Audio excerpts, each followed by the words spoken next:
saya ajak kepada Bapak Ibu membukakan satu kebenaran firman Tuhan di dalam 1 Petrus 5. 1 Petrus 5 ayatnya yang pertama sampai kedua yang bagian A saja. Ya.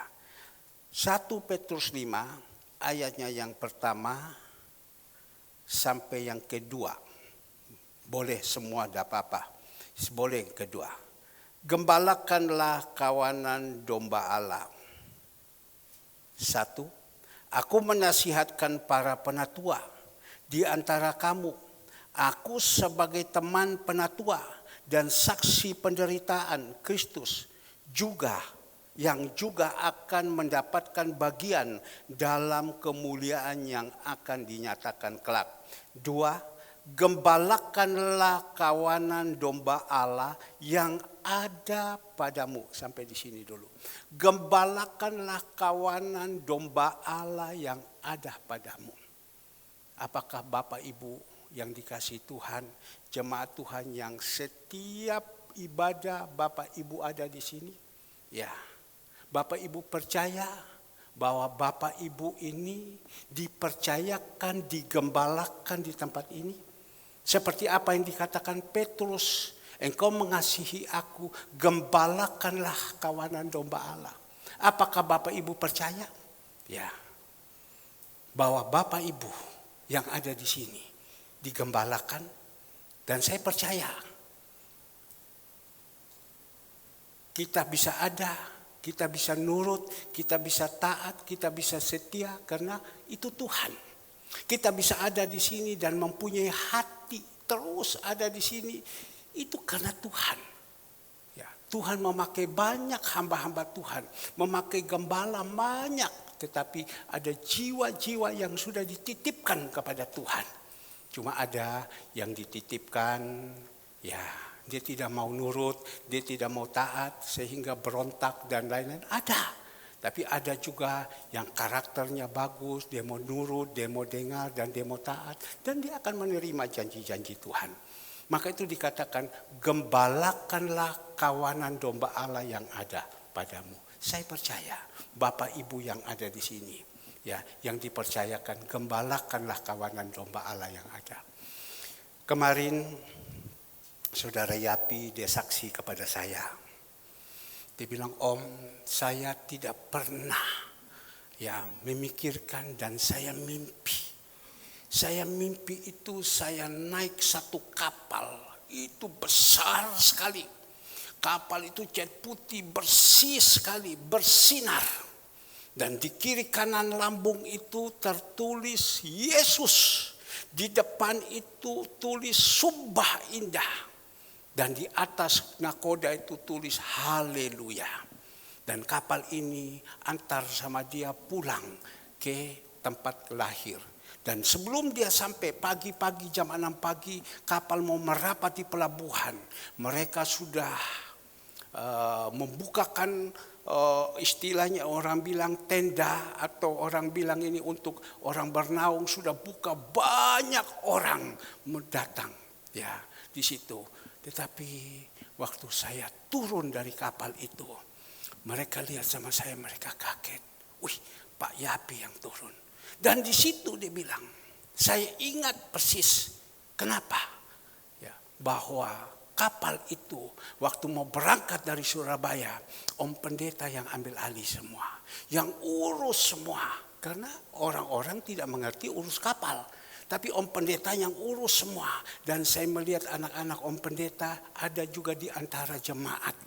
Ya, yang ikut di dalam situ. Ya, ikut di dalam situ. Apa ini artinya? Kapal itu besar. Dan dia ingatkan kepada saya dan tiba-tiba saya ingat, iya saya bilang, pemerintah Cina mempunyai pabrik mobil BYD. Dia buatkan kapal yang lapangannya sekian besar, besarnya seperti sekian lapangan besar itu. Dan bisa angkut mobil 7.000 biji datang ke Jakarta, bongkar mobil-mobil BYD. Itu lebih besar lagi dia bilang. Kapal ini besar sekali, bersinar. Dan ditulis di kiri kanan, Yesus, Yesus. Ya, tapi saya berpikir, ya percaya. Dan di situ saya melihat ada Om Pendeta. Berarti Tuhan percaya. Om Pendeta yang atur semua. Bahkan ini yang tadi, yang pimpin anak-anak itu, dia dulu kepala di pelabuhan di Pelindo. Bagian khusus untuk penumpukan barang-barang. Dia juga ada. Ya memang dia punya tugas yang macam begitu.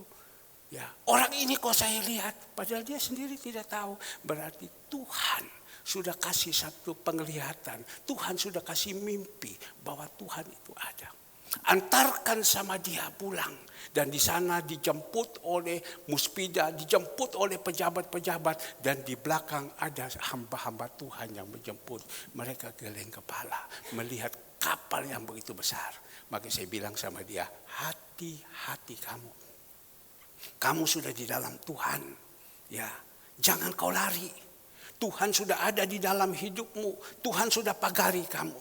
Ya, saya sebagai gembala, saya percaya Tuhan izinkan dia ketemu dengan saya. Ada maksud. Untuk apa? Untuk menggembalakan. Tapi menggembalakan saya tidak bisa memaksa kepada dia. Tapi itu semua dengan kesadaran. Karena Tuhan mengatakan, jangan engkau paksa mereka. Tidak boleh mencari keuntungan. Tidak boleh. Tapi dengan sukarela. Dan apa? Menjadi contoh. Hidup kita ini menjadi contoh. Saya minta kepada Bapak Ibu. Tetapi khusus saya. Saya sebagai seorang gembala. Saya harus jadi contoh. Hidup ini untuk Bapak Ibu. Bapak Ibu harus melihat saya.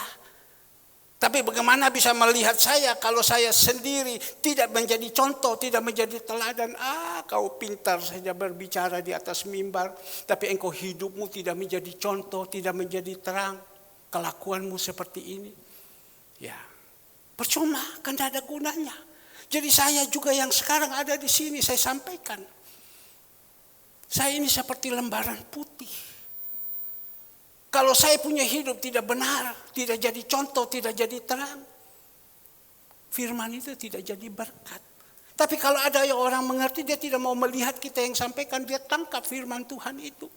Ya, tetapi marilah Bapak Ibu, saya juga berusaha jadi contoh, jadi teladan. Mohon maaf, tadi istri saya suka lambat masuk. Saya bilang, kenapa kamu tidak jadi contoh? Kenapa kau harus terlambat terus? Kenapa engkau harus begini? Engkau mau disebut ibu gembala, tetapi tidak jadi contoh, tidak jadi terang, terlambat terus. Sehingga ada 1-2 jemaat bilang, ibu gembala saja terlambat, saya juga akan terlambat. Kan tidak jadi contoh. Bapak Ibu, kalau kita tidak jadi contoh, tidak jadi teladan, kita bertanggung jawab kepada Bapa di atas. Banyak orang menjadi batu sandungan saat ini karena anak-anak Tuhan. Nah, di sini Bapak Ibu, ini berupa satu nasihat. Ya, gembalakanlah kawanan domba yang ada. Jadi kalau kita sudah jadi gembala, kita sudah jadi contoh, kita melihat. Kita buka lagi di dalam 1 Tesalonika 5. 1 Tesalonika 5. Kita buka dulu di dalam 1 Tesalonika 5 ayat ke-12. 1 Tesalonika 5 ayat ke-12, nasihat-nasihat. Kami minta, kata Rasul Paulus, kepada siapa? Kepada jemaat yang ada di Tesalonika. Kami minta kepadamu saudara-saudara, supaya kamu menghormati mereka yang bekerja keras di antara kamu, yang memimpin kamu dalam Tuhan dan yang menegur kamu. Sekali lagi dikatakan, Rasul Paulus berbicara kepada jemaat yang ada di Tesalonika. Kami minta kepadamu saudara-saudara, supaya kamu menghormati mereka yang bekerja keras di antara kamu, yang memimpin kamu dalam Tuhan dan yang menegur kamu. Itu si orang pemimpin. Ya, harus diusahakan menghormati, taat. Kita lihat lagi di dalam Timotius 1 Timotius 4 ayat ke-17. 1 Timotius 4 ayat 17. Ya. Di sini tadi saudara-saudara, tapi sekarang penatua-penatua. Bapak Ibu ada di antara sini penatua-penatua. Tentu saya tidak angkat Bapak Ibu, tetapi orang-orang yang sudah dipercayakan ya ada di sini untuk melayani dan lain-lain. Itu juga sudah sama. Ya, seorang penatua-penatua. Penatua itu beberapa petunjuk dan nasihat. 1 Timotius 5 ayat 17. Penatua-penatua yang baik. Pimpinannya patut dihormati 2 kali lipat. Terutama mereka yang dengan jerih payah berkhotbah dan mengajar. Dikatakan di sini penatua-penatua yang baik. Ini semua penatua yang ada di sini baik-baik semua. Jemaat Tuhan kita ini luar biasa baik-baik. Sudah tersaring. Ya. Dulu banyak penatua-penatua mencetat. Saya juga tidak tahu kemana. Tapi di sini kita lihat penatua-penatua yang baik. Pimpinannya patut dihormati 2 kali lipat. Terutama mereka yang dengan jerih payah berkhotbah dan mengajar. Ya, bukan gampang Bapak Ibu orang berkhotbah. Mengajar itu bukan gampang. Harus ada persiapan segalanya semua. Harus ada hubungan baik dengan Tuhan. Ya, dikatakan sini. Tapi banyak orang tidak mau, ya, tidak mau menghormati. Lawan terus. Ada pemberontakan. Karena apa? Roh mereka itu sudah dipegang dengan kegelapan. Seperti apa yang dikatakan di dalam Yesaya 30. Yesaya 30, orang yang pemberontak, ya, tidak mau, dia seperti begini. Yesaya 30 ayat pertama. Celakalah anak-anak pemberontak. Demikian firman Tuhan yang melaksanakan suatu rancangan yang bukan daripadaku, yang memasuki suatu persekutuan yang bukan oleh doronganku, sehingga dosa mereka bertambah-tambah. Ya, banyak anak-anak tidak mau menghormati, tidak mau sesukanya, ya, apalagi kalau mereka sudah ada di dalam posisi yang baik dan lain-lain, sudah tidak mau. Mereka berontak. Sudah berontak mereka lari.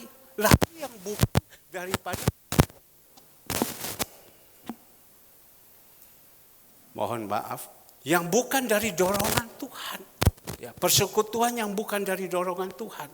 Tetapi kehendak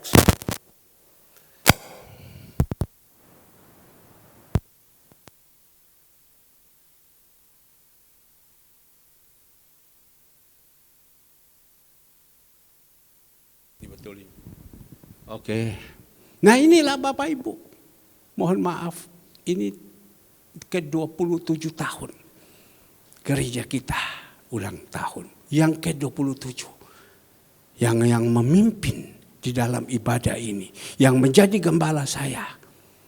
Dan kita melihat sampai saat ini masih tetap berjalan. Bahkan Tuhan tambahkan lagi, dan tambahkan lagi amanah Tuhan. Nah Bapak Ibu yang dikasih Tuhan, saya percaya Bapak Ibu yang ada sini orang-orang yang pintar-pintar bisa menafsirkan semua. Ya, tetapi mari kita dengar dulu firman Tuhan. Dan Bapak Ibu yang dikasih Tuhan, kalau kita mau melakukan apa yang Tuhan pesankan kepada kita pagi hari ini dan merenungkan baik-baik, kita akan menerima janji-janji Tuhan. Memang secara manusia hari-hari ini adalah hari-hari bukan hari-hari yang baik. Kemarin saya melihat PT Gudang Garam yang begitu besar, dengar baik-baik. PT Gudang Garam yang begitu besar. Tuhan izinkan ya PHK massal sekian banyak. Ini bertanda bahwa hari-hari ini adalah hari-hari yang terakhir. Diizinkan kesukaran demi kesukaran. Ya, di mana-mana susah, Sampai perusahaan yang begitu besar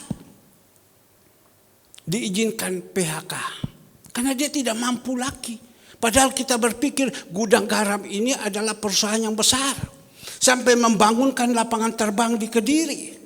Di mana-mana ada kantor cabang, Sedikit saja dicuil Tuhan, langsung goyang. Dan kemarin langsung PHK karyawan bermasa-masa.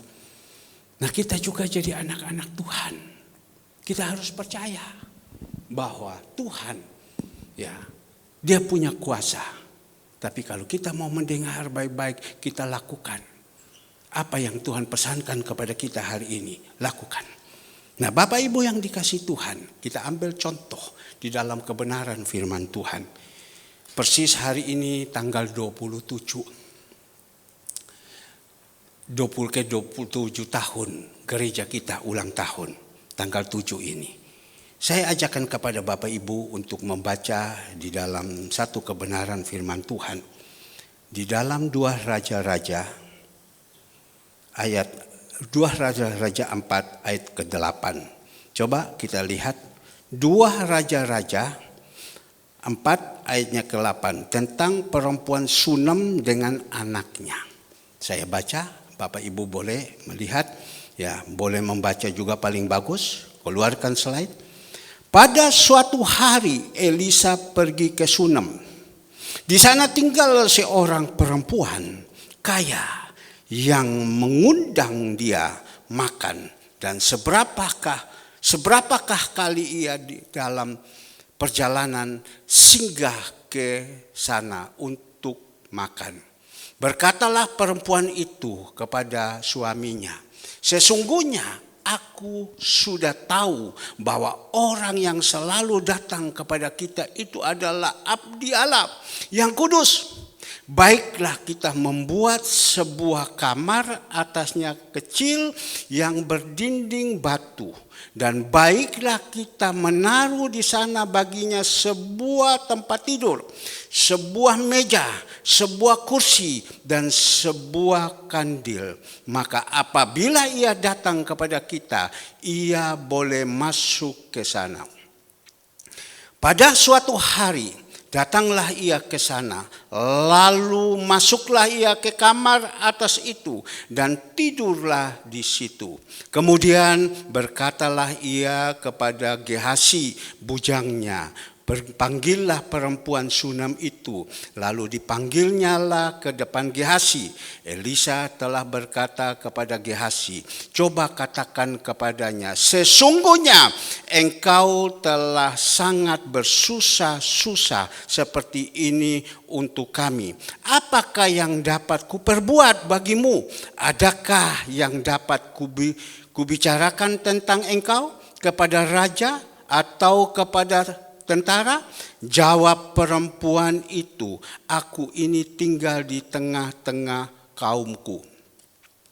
14. Kemudian berkatalah Elisa, apakah yang dapat kuperbuat baginya? Jawab Gehasi, ia tidak mempunyai anak dan suaminya sudah tua. Lalu berkatalah Elisa, panggillah dia. Dan sesudah ia dipanggilnya, berdirilah perempuan itu di pintu. Berkatalah Elisa, pada waktu seperti ini ia juga tahu tahun depan engkau akan mengendong seorang anak laki-laki. Tetapi jawab perempuan itu, janganlah tuanku yang abdi Allah, janganlah berdusta kepada hambamu ini. Mengandunglah perempuan itu lalu melahirkan seorang anak laki-laki. Pada waktu seperti itu juga, pada tahun berikutnya seperti yang dikatakan Elisa kepadanya. Nah, Bapak Ibu yang dikasihi Tuhan, kenapa tadi saya tiba-tiba terpikir tentang mantu saya? Kenapa saya tiba-tiba terpikir bahwa Tuhan berikan kepada saya seorang cucu? Ya, memang ada beberapa saat saya berpikir dan setiap malam saya berdoa. Tetapi tadi pagi baru Tuhan bukakan kepada saya. Ya, kau doakan, kau tumpang tangan. Masa anak-anakmu yang lain engkau tumpang tangan, sekarang sendiri mantumu engkau tumpang tangan. Melalui istrimu biar mentransferkan daripada istrimu agar supaya anak nanti yang diberikan ini adalah anak-anak yang takut akan Tuhan, anak yang diberkati Tuhan. Dan saya baru dapat anak laki-laki. Nah, Bapak Ibu yang dikasihi Tuhan, seorang yang namanya Elisa, ayatnya yang pertama. Elisa ini adalah seorang abdi Allah. Seorang hamba Tuhan. Kita melihat kembali lagi di dalam ayat 8. Pada suatu hari Elisa pergi ke Sunem. Di sana tinggal seorang perempuan kaya yang mengundang dia. Mereka dan beberapa kali ia dalam perjalanannya singgah ia ke sana untuk makan. Nah, kita tahu dulu Elisa ini adalah seorang abdi Allah. Orang yang dipilih sama Tuhan menjadi hamba Tuhan. Firman Tuhan mengatakan banyak yang dipanggil, sedikit yang dipilih. Kalau kita mau tahu orang ini benar-benar dipilih, melihat kehidupannya, melihat tingkah lakunya, melihat rumah tangganya, melihat anak-anaknya, melihat mantu cucunya, semua melihat. Kalau dia adalah orang yang dipilih sama Tuhan, pasti semua itu baik. Tetapi kalau bukan dipilih Tuhan, karena dia datang saja menyodorkan diri, karena dalam keadaan posisi sekarang tidak baik, datang dan kita melihat berapa banyak hamba-hamba Tuhan, berapa banyak gembala-gembala yang jatuh berkelimpangan. Tapi kalau orang yang sudah dipilih sama Tuhan, lain. Hidupnya lain. Karena apa? Tuhan sudah pilih dia. Tuhan sudah menyertai dia. Tuhan sudah jaga dia. Seperti Elisa. Tuhan sudah pilih. Dia menjadi seorang abdi Allah. Dan pada waktu itu, dia pergi. Kemana? Ke Sunem. Sampai di Sunem, dia pergi untuk apa? Pelayanan. Dan tiba-tiba dia diundang oleh seorang perempuan yang kaya di Sunem. Seorang ibu yang kaya. Ibu ini kaya. Ya, tapi sayang, kaya tidak punya anak. Nah, ini yang repot. Minggu yang lalu kita berbicara tentang Hana. Ya. Tidak punya anak. Sehingga terus dihina, terus dikata-katain oleh penina. Karena dia tidak punya anak. Repot. Tapi kita melihat Hana tetap berharap kepada Tuhan. Tetap berharap kepada Tuhan. Tetapi yang ibu yang kaya yang ada di Sunem ini, dia tidak punya anak. Kenapa dia tidak punya anak? Karena suaminya sudah tua. Beberapa saat yang lalu, berapa tahun yang lalu mereka katakan, bisa kasih contoh seperti Ibu Cu. Pak Karto sudah tua, mana bisa punya anak lagi. Tapi kalau Tuhan mau, bagi Tuhan tidak ada yang mustahil. Maka itu tadi kan saya ngomong kepada saudara Ani. Ya. Secara manusia engkau punya beban begitu berat di depan. Tapi kalau kau berharap sama Tuhan dan Tuhan mau, tidak ada yang mustahil bagi Tuhan. Lukas 1 ayat 37, manusia katakan tidak mungkin. Tapi kalau kita berharap kepada Tuhan, tidak ada yang mustahil. Dan kita melihat, datanglah seorang hamba Tuhan, Elisa. Datang, dan orang yang kaya di Sunem ini, mengundang dia. Mengundang kepada hamba Tuhan ini. Seperti tadi, menghormati, undang. Dan pada waktu dia undang, dia katakan di dalam ayat yang selanjutnya kita melihat di sini. Di dalam ayatnya yang selanjutnya kita melihat waktu dia mengundang. Di dalam ayat yang ke-9. Berkatalah perempuan itu kepada suaminya. Ya, berarti lebih dominan atau lebih rohani ya istrinya. Kebanyakan banyak sekarang ini istri-istri lebih rohani daripada suami. Tapi juga banyak suami-suami yang juga lebih rohani daripada istri. Berkatalah perempuan itu kepada suaminya, sesungguhnya aku sudah tahu bahwa orang yang selalu datang kepada kita ini adalah abdi Allah yang kudus. Sesungguhnya aku tahu orang yang sering datang kepadaku ini adalah abdi Allah yang kudus. Maka itu kita jadi anak-anak Tuhan, hamba-hamba Tuhan, penyampai-penyampai firman Tuhan, berusaha supaya hidup kita ini berkenan sama Tuhan. Hidup di dalam kekudusan, hidup akan takut akan Tuhan. Dan ibu ini ngomong, sesungguhnya aku tahu. Lanjut di dalam ayatnya yang ke-10. Ayat ke-10, baiklah kita membuat sebuah kamar atas yang kecil yang berdinding batu. Dan baiklah kita menaruh di sana baginya sebuah tempat tidur, sebuah meja, sebuah kursi, dan sebuah kandil. Maka bila ia datang kepada kita, ia boleh masuk ke sana. Ini orang yang menghormati hamba Tuhan. Nanti saya akan cerita, saya akan saksikan.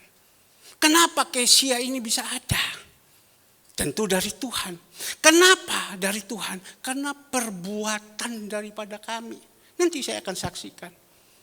Hamba Tuhan ini datang, baiklah kita membuat sebuah kamar atasnya yang kecil, berdinding batu, dan baiklah kita menaruh di sana baginya sebuah tempat tidur, sebuah meja, sebuah kursi, dan sebuah kandil. Maka apabila ia datang kepada kita, ia boleh masuk ke sana.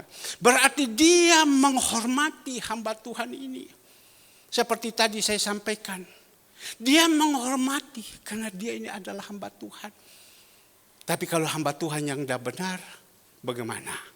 Kita menghormati juga. Kan juga pikir juga. Ya. Maka itu kita jadi anak-anak Tuhan. Kita harus mengerti firman Tuhan. Kita harus menghormati hamba-hamba Tuhan yang Tuhan sudah pilihkan. Saya teringat di dalam Matius 10. Kita melihat dulu. Matius 10. Ya, Matius 10 bagaimana 12 penginjil ini ya diperintahkan Tuhan. Ada 12 penginjil. Matius 10 ya. Matius 10 ayatnya yang kelima. Yesus mengutus ke-12 rasul. Ke-12 rasul murid itu diutus oleh Yesus dan ia berpesan kepada mereka, jangan kamu menyimpang ke jalan bangsa lain atau masuk ke dalam kota orang Samaria, melainkan pergilah ke domba-domba yang hilang dari umat Israel. Pergilah dan beritakan kepadanya kerajaan surga sudah dekat. Sembuhkanlah orang sakit, bangkitkanlah orang mati, tahirkanlah orang kusta, usirlah setan-setan, kamu telah memperoleh dengan cuma-cuma, karena itu berikanlah pula dengan cuma-cuma. Jangan kamu membawa emas atau perak atau tembaga dalam ikat pinggangmu. Janganlah kamu membawa bekal dalam perjalanan. Jangan kamu membawa baju, 2 helai, kasut atau tongkat, sebab seorang pekerja patut mendapatkan upahnya. 11 kita lihat, apabila kamu masuk ke kota atau ke itu, carilah di situ seorang yang layak dan tinggallah padanya sampai kamu berangkat. Apabila kamu masuk ke rumah orang itu, berilah salam kepada mereka. Jika mereka tidak layak menerimanya, salam itu turun ke atasnya. Jika tidak, salam itu kembali kepadanya. Nah, Bapak Ibu yang dikasihi Tuhan, sama dengan 12 penginjil ini, Tuhan juga pesan, kamu pergi. Dan kamu sampai di tempat itu, kamu akan carikan orang yang layak, yang mau menerima kepada kamu. Kalau mereka, kamu katakan kepada mereka shalom, ya mereka terima, itu berkat turun kepada mereka. Tetapi kalau seumpama kamu katakan shalom, dia tidak mau menerima, kebas kaki, tinggalkan, pergi ke tempat lain.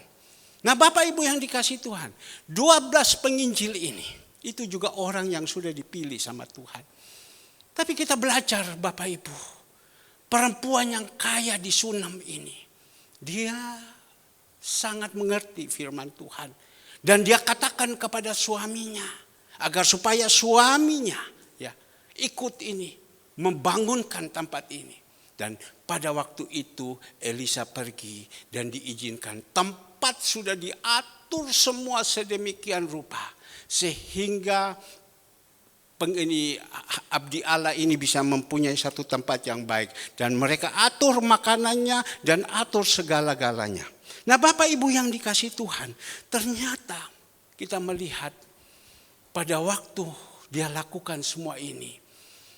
Hamba Allah ini, abdi Allah ini berkata kepada Gehasi. Dia bilang ibu ini begitu luar biasa. Memperhatikan kepada kami. Dengan susah payah memberikan makan. Mengatur segalanya semua dengan punya satu ketulusan hati. Apa yang saat ini Gehasi orang ini kurang? Apa yang saat ini sedang dia bergumul? Apa yang saat ini sedang dia bergumul? Gehasi hanya ngomong, iya Tuhan, iya hambaku. Ibu ini tidak punya keturunan.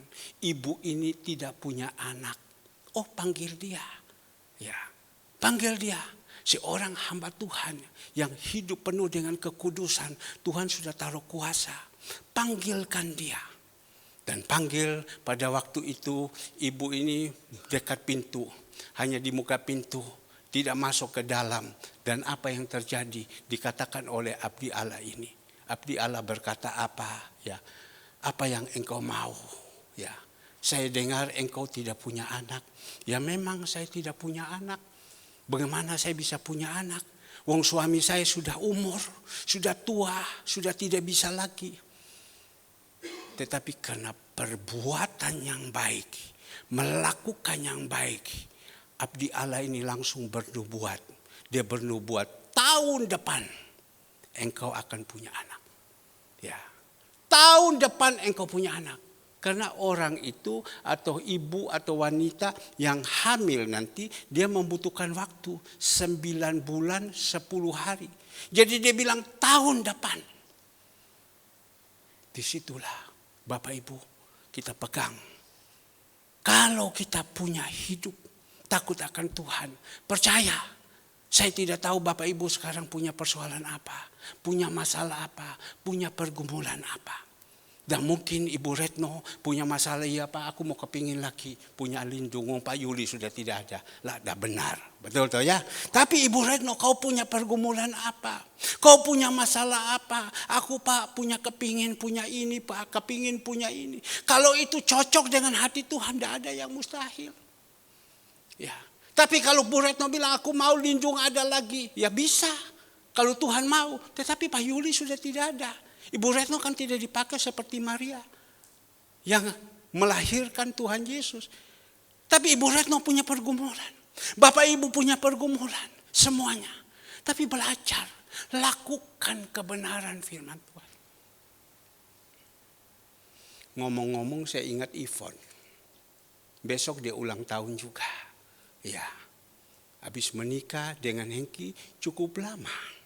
Tidak munculnya namanya Josia.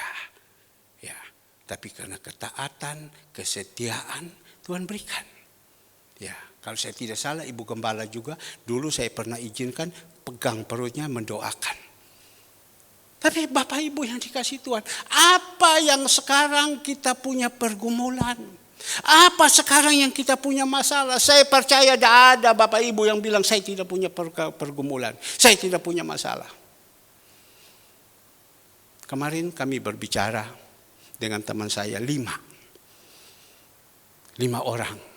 Yang satu sudah 86, 87, 88 lah. Yang satu umur 82. Yang satu lagi sudah umur 83. Dia dari Jakarta, letting dengan Pak Wiranto. Dia jenderal.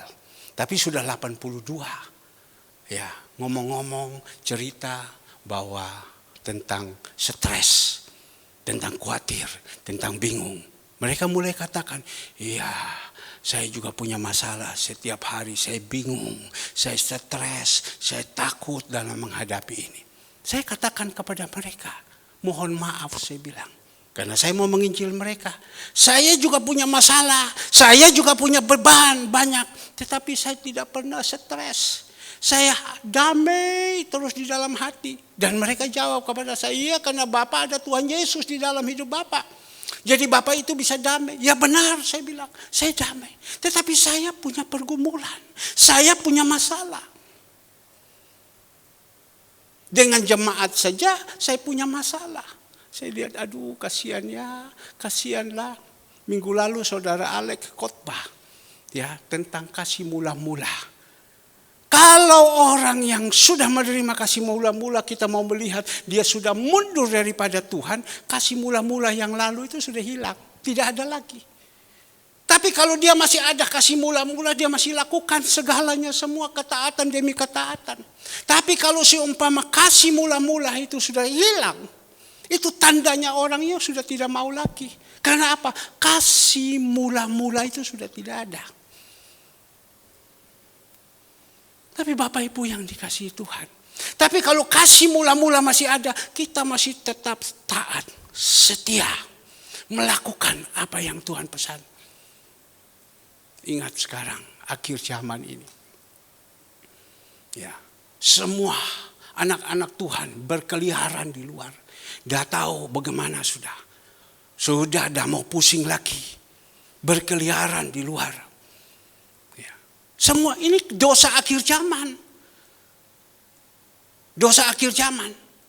Maka itu Bapak Ibu, kita lihat perempuan ini yang kaya, dia tidak punya anak. Tapi nubuat dari seorang hamba Tuhan, dia katakan di sini kita melihat ayat 14, 2 Raja-Raja 4 ayat 14. Kemudian berkatalah Elisa, apakah yang dapat kuperbuat baginya? Jawab Gehazi, ia tidak mempunyai anak dan suaminya sudah laula, sudah tua. Lalu berkatalah Elisa, panggillah dia. Dan sesudah dipanggilnya, berdirilah perempuan itu di pintu. Berkatalah Elisa, pada waktu seperti itu juga, tahun depan engkau akan mengendong seorang anak laki-laki. Tetapi jawab perempuan itu, janganlah tuanku, ya abdi Allah, janganlah berdusta kepada hambamu ini. Ya, ini saya mengalami ini. Ibu gembala saya, Ibu Nathan.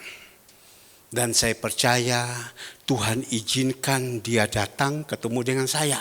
Dan saya tahu dia adalah orang yang diutuskan Tuhan untuk menggembalakan saya. Menggembalakan istri, menggembala anak saya Andre. Dan sempat sampai membuka satu gereja di rumah dan juga di Perak Timur. Dari rumah pindah ke Perak Timur. Saya berusaha. Dengan adanya Ibu Gembala ini, dia punya ketulusan melayani, kesungguhan semuanya. Dengan ada macam begini, saya melihat, ya, istri saya urus kepada dia, atur semua, dia sudah tua. Dia mau datang dijemput, dia mau pulang diantar. Yang tukang antar dan tukang jemput itu saudara David Tungka yang ada di sini dulu. Itu kan orang saya. Dia yang antar, dia yang jemput. Dan di ke dalam kamar itu diatur semua yang baik. Makan diatur sama Ibu Gembala, diatur sampai dia bilang puji Tuhan. Ya. Kita dijamu sama Ibu Gembala makan, dia tidak tance, tidak rakus. Tapi dia tahu berterima kasih, dia bilang puji Tuhan. Kita diurus sama Ibu Gembala, kita diurus, bukan Ibu Gembala, oleh Sian. Karena dia waktu itu jadi gembala. Kita diurus oleh Sian, diurus oleh Pak Herman. Dengan baik. Ya. Dan disitulah Bapak Ibu. Setiap hari waktu dia mau pulang, dia pasti tumpang tangan kepada Ibu Gembala. Sian, ayo punya anak lagi. Tidak baik cuma satu orang. Ayo punya anak lagi. Sian tertawa, Sian tertawa. Coba kita renungkan baik-baik. Khusus untuk istri saya dulu. Khusus untuk anak saya Kesia. Andre besok baru ulang tahun. Saya berpikir pada waktu itu sejajar. Tapi tidak. Tapi sudah. Bapak Ibu yang dikasihi Tuhan. Sudah. Sian tertawa. Tapi omong secara pribadi. Tidak bisa. Sudah ke dokter dan lain-lain. Kan tidak mungkin. Seperti yang saat ini kita berpikir. Tidak mungkin saya bisa maju lagi. Tidak mungkin saya bisa ini. Tidak mungkin saya bisa ini. Tapi Tuhan bilang engkau menjadi pelaku firman Tuhan. engkau taat dan engkau setia, engkau akan menerima. Dan engkau terima itu kekal. Ya, tadi malam saya dikasih mimpi. Berkat Tuhan itu kekal. Ya. Oh, saya ingat Mazmur 127 perikop di situ. Berkat Tuhan itu kekal. Dah mungkin. Setiap kali dia datang, dia tumpang tangan. Tahun depan Tuhan akan berikan anak. Itu kami waktu itu masih bersekutu di Jalan Besuki. Tahun depan Tuhan akan memberikan anak. Dia bernubuat, tetapi kalau kita minta begitu, tapi kita lakukan apa? Ya, taat, setia, menghormati orang yang sudah menggembalakan, lakukan kebenaran firman. Itu baru bisa terjadi. Kalau kita berontak terus, ndaklah. Ndak mungkin. Dunia bisa kasih. Tapi dunia kasih semu. Tapi kalau Tuhan yang kasih lain. Bisa, Bapak Ibu bisa kaya. Bisa kok. Tanpa Tuhan bisa kaya. Tetapi hidup ini kan percuma. Tidak ada gunanya. Bisa, Bapak Ibu ini bisa kaya. Mau beli apa saja bisa. Pakai kekuatan sendiri toh. Ambil uang bank, taruh sini. Tapi kan ujungnya nanti kan hancur. Tapi kalau Tuhan yang berikan itu lain. Ingat. Kita mikir dulu sekarang. Kita jalankan ini sekarang dengan kekuatan sendiri atau dengan kekuatan Tuhan. Saya senantiasa omong kepada saudara Yapi. Coren puyau, jangan tipu diri sendiri. Cike enggak cike, tipu diri sendiri. Kita tanya, kita punya diri. Saya juga tanya. Saya ada sekarang ini karena apa? Ya, karena kekuatan saya? Atau apa? Saya tahu saya ada ini karena Tuhan. Tadi kan saya doa sama saudara Catherine. Saya bilang, Tuhan, saya percaya Tuhan izinkan dia ada di sini. Itu satu rencana Tuhan. Ingat waktu sebelum mereka menikah, kan gangguannya begitu banyak di luar. Tantangan begitu banyak. Begitu banyak. Tapi karena itu kehendak Tuhan. Tantangan itu dipinggirkan semua. Dan jalan. Dan saya ingat pada waktu mau pesta. Saya tiba-tiba minta. Papa mau lihat gedung itu. Saya mau lihat dulu gedung. Ternyata waktu saya pergi lihat gedung dengan istri. Dengan saudara Andre. Tuhan bilang bikin yang besar. Bikin yang besar bagaimana? Duitnya. Tapi Tuhan bilang bikin yang besar. Saya bilang Andre lepas bikin yang besar. Pakai yang di atas. Pak, di atas sudah dipakai orang. Bikin yang besar. Dan kita lihat. Itu kalau Tuhan punya rencana. Tuhan sudah atur. Tantangan banyak. Tapi kita jalan dengan Tuhan. Tuhan bukakan semua. Wah, Bapak Ibu udah tahu. Banyak tantangan. Grup-grup kiri kanan usahakan bagaimana pecah belakan semua. Tapi saya hanya datang berlutut. Itu kan permainannya setan. Tapi Bapak Ibu, kita percaya. Pada waktu tidak punya bisa.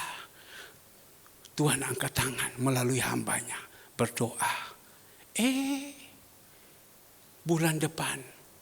Ibu Gembala bilang sama saya hamil. Saya hamil. Masa Sian? Iya hamil. Waduh senang saya. Padahal saya pada waktu itu saya pernah pergi ke Amerika. Di Cleveland. Saya omong kepada saya punya tante. Saya bilang istri saya hanya punya anak satu. Saya kepingin, kamu minum ini. Ini saya kasih sama kamu pulang kamu minum ini. Minum percuma. Tapi kalau Tuhan punya kehendaki, sesudah doa saya hamil. Berikan kemuliaan dulu Tuhan kita Yesus Kristus. Saya hamil. Karena apa bisa? Karena kita mau melakukan kebenaran firman. Saya ditolong Tuhan. Karena apa? Karena kita mau melakukan kebenaran. Saya dijaga Tuhan. Saya dibukakan pekerjaannya. Karena apa? Karena Tuhan. Ada orang bisa bekerja dengan tipu muslihat. Tapi ada orang bisa bekerja itu karena Tuhan. Kita pilih mana? Kita pilih mana? Saya sudah, kemarin orang tanya sama saya, kamu tahun berapa mulai bekerja? Saya bilang tahun 77. Wih, 77 kamu sudah kerja. Saya ini tahun 85 baru kerja. Sekarang dia distributor besi WF. Saya 85. Kau 77, ya sudah 77. Tapi tahun 98 saya kayak hang. Saya angkat tangan, saya melayani Tuhan. Pantas hidupmu tenang. Nah Bapak Ibu yang dikasih Tuhan. Dan saat itu Tuhan berikan. Ya, kepada siapa? Perempuan yang ada di Sunem orang kaya ini. Tuhan berikan apa? Berikan anak laki-laki. Saya tidak minta saya punya cucu anak apa, laki atau perempuan. Saya tidak minta. Tetapi saya baca ini. Ini saya berbicara karena pas tanggal 27 ulang tahun gereja. Pas lahirnya Kesia. Saya tidak minta. Saya tidak berpikir juga anak laki dan perempuan. Tapi tiba-tiba baca di sini. Tuhan berikan anak laki. Tuhan berikan anak laki. Ya sudah, Tuhan kasih yang terbaik. Nah di sini kita imani. Tapi kita imani dengan catatan kita harus hidup yang benar. Kita harus dengar-dengaran dan taat apa yang Tuhan perintahkan kepada kita. Itu kuncinya saja. Tuhan tidak pernah minta apa-apa. Saya bilang kepada saudara Ani, kamu punya pergumulan apa Ani? Pergumulan saya mungkin suami. Pergumulan saya anak. Kuda. Cukup engkau berbicara kepada mereka. Tidak bisa kau bawa di bawah kaki Tuhan. Tetapi bawa di bawah kaki Tuhan. Belajar seperti Elisa. Abdi Allah yang kudus. Hidup dalam kekudusan. Kalau kita hidup dalam kekudusan sudah. Tenang ini hidup. Minggu lalu saya khotbah pada waktu tidur pun. Ya, itu berkat datang kepada kita. Pada waktu tidur pun Tuhan berkati kita. Karena apa? Kita hidup di dalam kekudusan. Yapi bilang, Om Pendeta ini dia cerita sama keluarganya. Om Pendeta ini dia bilang dia hidup ini hakfun hidup di dalam ini saja. Tetapi Tuhan kirim sama dia terus itu berkat. Saya main saksi terus sama dia. Tuhan kirim itu berkat damai sejahtera, berkat sukacita, berkat dan lain-lain semua. Dan Tuhan kirim berkat itu berkat yang kekal. Tapi kita berusaha ini hidup ini jaga hati Bapak Ibu. Jangan sampai kita tidak jaga hati. Saya berbicara ini kepada jemaat Tuhan yang Tuhan percayakan digembalakan. Saya bukan berbicara kepada jemaat yang hanya datang, masuk keluar. Bapak Ibu kan yang digembalakan. Jaga hati ini. Memang susah. Kita mau jaga hati ini susah. Tapi kita percaya. Kita jalankan apa yang Tuhan pesankan kepada kita. Kita dengar dan jangan punya hati yang jahat. Kalau kita punya hati yang jahat juga terhalang semua. Kalau kita punya hati yang jahat itu juga terhalang semua. Jaga ini hati. Apa yang dipesankan. Mohon maaf minggu yang lalu. Kalau saya tidak salah tanggal 21 atau tanggal 22 saya ada doakan. Saya katakan gampang saya bilang. Lepaskan ini. Yang ada di tangan. Kalau kita mau. Bisa. Tuhan buat apa saja.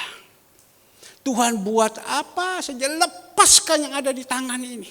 Apa yang ada di tangan ini. Lepaskan. Tapi memang berat. Saya dulu perokok. Untuk saya lepas itu berat sekali. Tetapi saya percaya. Ya. Kalau kita mau melakukan, jalankan. Bisa.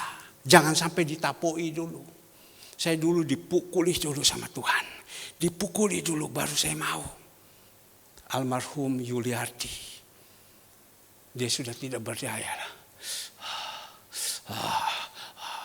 Saya mau berhenti rokok. Tapi waktu dia sudah baik, dia datang lagi sama dokter. Dokter Rili lapor saya. Bu dokter, bagaimana kalau saya isap sedikit-sedikit bagaimana? Kau mau cari mati ya? Dia ngomong begitu. Ya dah berani, mundur lagi. Ya sudah. Sama juga, kalau kita mau hidup dalam benar itu, kita harus bayar harga. Daging ini dimatikan. Barusan saya ketemu dengan teman saya yang pabrik biskuit. Kemarin juga saya ketemu. Dia tanya sama saya, bagaimana pelayanan? Saya bilang, pelayanan kami sukacita benar, dia bilang. Ya, kalau kita mau melayani. Tapi gimana? Jemaat-jemaat kamu katakan banyak yang berkekurangan. Ya benar, saya bilang. Susah ya. Kalau orang-orang kaya susah diomongi ya. Ya memang benar susah diomongi. Tapi orang-orang begitu bagaimana? Ya masih bisa saya omong. Tapi kalau orang-orang berduit bisa diomongi. Karena dia punya duit. Tidak bisa dia bilang. Tidak mau diatur. Dia mengaku sendiri tidak mau diatur. Ya. Tapi kalau seumpama orang ya, yang dalam pergumulan. Kita omong sama dia. Kita nasihati sama dia. Kebanyakan mau. Tapi kebanyakan juga tidak mau. Perempuan di Sunem ini, yang ada di Sunem, dia punya pergumulan, tidak punya anak. Bagaimana? Keturunan kalau tidak ada bagaimana? Ya. Bagaimana kalau tidak punya keturunan? Susah. Tapi biarlah Bapak Ibu, kita percaya sama Tuhan. Mungkin saat ini kita punya pergumulan banyak. Sudah, taati saja apa yang Tuhan katakan kepada kita. Percaya Tuhan akan buka jalan. Pelayanan kita sudah tahun yang kelima. Mana ada mungkin Bapak Ibu. Mana ada mungkin bisa jalan. Dari mana bisa jalan. Tapi kita melihat hari lepas hari, hari lepas hari. Bahkan sekarang ditambahkan lagi pelayanan ini. Ada dua panti yatim yang kita tambahkan. Dan tambah lagi sekarang apa lagi? Kasih masuk Ndok Asin. 1 minggu Ndok Asin itu kurang lebih 500 sampai 600 biji. Berapa uang? Dan sekarang tambah puding lagi. Tambah puding lagi. Secara manusia, Pak, dana dari mana? Ibu Gembala hitung, Ndok Asin itu 1 minggu itu juta. Ya, 1 minggu itu juta. Coba kita bayangkan kalau sampai 500, 600 butir. Kali 4.000 atau 3.500 berapa? Tambah lagi anggaran. Anggaran tambah lagi. Sekarang Tuhan taruh sama saya lagi. Kasihanin orang-orang tua. Kasih lagi puding. Dari mana ini anggaran? Anggaran datang dari Tuhan. Siapa pernah berpikir Hendrik sekarang jalan naik mobil? Siapa yang pernah berpikir? Pernahkah engkau pikir bahwa engkau sekarang bawa mobil? Pernahkah kau pikir Hendrik bahwa sekarang kau naik mobil? Karena ketaatanmu, ibumu. Ya Tuhan pakai. Sekarang kau datang naik mobil. Dan sekarang mobil itu kau pakai untuk apa? Antar Pak Toga Sirait dengan Ibu Ripa pulang. Cuma sayang engkau tidak jemput. Coba kau jemput lagi. Wah jemput, antar jemput. Wah lebih lagi. Tapi kau cuma hanya mau antar saja karena kau datang terlambat setengah jam sebelumnya.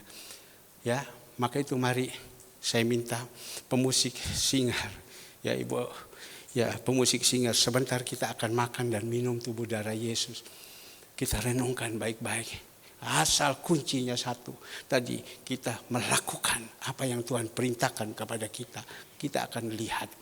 Ya kita akan lihat. Nah, saya minta pemusik singer, ayo kita jalankan.